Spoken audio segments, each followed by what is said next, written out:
এটা কি উচ্চাঙ্গ সঙ্গীত? উচ্চাঙ্গ সঙ্গীত ক্লাসিক্যাল এটা?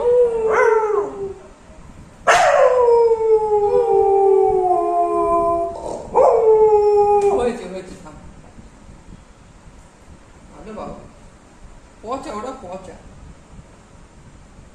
আর হবে? আর হবে?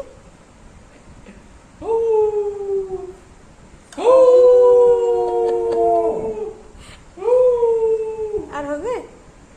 আর গান হবে? হ্যাঁ, আর একটু করো তো। লজ্জা পাচ্ছি। লজ্জা পাচ্ছ? আর একটু করো তো, আর একটু করো তো। আছে মাংস আছে তোমার, বসে পড়ো এখন, বসো। পাবে বাবা, বসো বসো বসো বসো। খেপা শুয়ে পড়, শুয়ে পড়। ওকে একটুখানি মাংস দিয়ে দাও না।